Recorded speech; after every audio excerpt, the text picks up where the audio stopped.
வணக்கம் நண்பர்களே. அசோக் ஸ்ரீநிதி அவர்கள் என்ன தொழில் பண்ணுறாரு, என்ன வேலை பார்க்குறாரு அப்படின்னு நிறையா கேள்விகள்.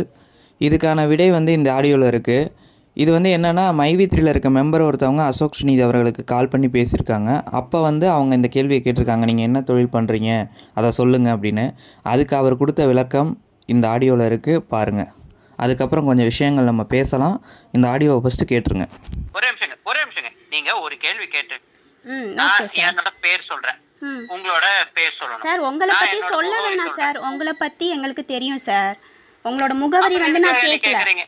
இல்ல சார், எதுக்காக நீ கேக்குறீங்க சார்? நான் உங்களோட முகவரி கேட்கல சார். நான் நீங்க என்ன ஒர்க் பண்ணிட்டு இருக்கீங்க இப்போ நான் மைவி3 ஆர்ட்ஸ்ல ஒர்க் பண்ணிட்டு இருக்கேன். நீங்க என்ன அது மாதிரி ஒர்க் பண்றீங்க சார்ன்றத நான் கேட்டேன். அதே மாதிரி இன்னும் ஒரு கேள்வி சார். இந்த 2 क्वेश्चंस மட்டும் தான் 2000 crores சொல்லிட்டு நீங்க மோசடின்னு சொல்றீங்க. ஒரு 10 மந்த்தாக கேஸ் கொடுத்துட்ருக்கீங்க. இன்க்ரீஸ் அது எப்படி சார்? 2000 crores இன்க்ரீஸும் ஆகலை, டிக்ரீஸும் ஆகலை. அப்படியே எப்படி சார் இருக்கும்? மோசடின்னு சொல்கிறீங்க, ஓகே. நீங்கள் மோசடின்னு சொல்கிறீங்க, நான் ஏற்றுக்கிறேன்.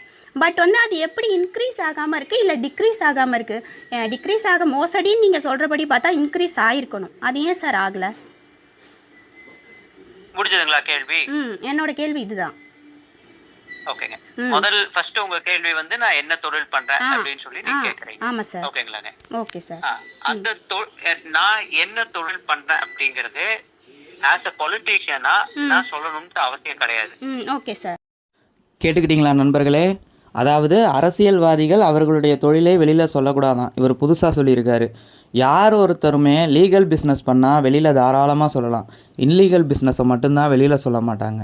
ஒன்று லீகல் பிஸ்னஸ் இல்லாமல் இருக்கணும், இல்லை பிஸ்னஸே இல்லாமல் இருக்கணும். அப்படியும் இல்லையா, நம்ம எங்கடா பிஸ்னஸை வெளியில் சொல்லி ஏற்கனவே மக்கள்லாம் கொந்தளிச்சு போயிருக்காங்க, நம்ம கம்பெனி மேலே எங்கடா கேஸை போட்டுற போகிறாங்க அப்படிங்கிற ஒரு பயமாக இருக்கணும். அதாவது அவருக்கு வந்தால் ரத்தம், மற்றவங்களுக்கு வந்தால் அது தக்காளி சட்னி. அப்படி தான் அவர் பேசிகிட்டு இருக்காரு. சரிங்களா? இது மட்டும் இல்லாமல் இந்த பொண்ணு இவர்கிட்ட பேசின அடுத்த சில மணி நேரங்களில் இவங்க ஃபேஸ்புக் பேஜுக்குள்ளே போயிட்டு இமெயில் ஐடி பாஸ்வேர்டெல்லாம் சேஞ்ச் பண்ணி ஏதேதோ பண்ணி இவருடைய ஃபேஸ்புக் அக்கௌண்ட்டே முடக்கிட்டார். இந்த பொண்ணோடைய ஃபேஸ்புக் அக்கௌண்ட்டே முடக்கப்பட்டிருக்கு. அதாவது இந்த மாதிரி வேலைகள் நிறையா செய்கிறாங்க. புரிஞ்சுக்குங்க. மக்கள் அவேர்னஸாக இருக்கணும்.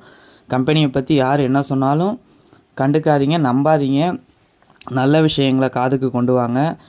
பார்த்தீங்களா, ஒரு வேலை என்னன்னு கேட்டதுக்கு எந்த அளவுக்கு பேசுகிறாரு பாருங்க. இன்னும் நிறைய பேசியிருக்காரு. நமக்கு இப்போ அவருடைய தொழிலை பற்றி நான் போடணும்னு ஆசைப்பட்டேன். அந்த வீடியோ போட்டிருக்கேன், பாருங்கள் நண்பர்களே. நன்றி நண்பர்களே.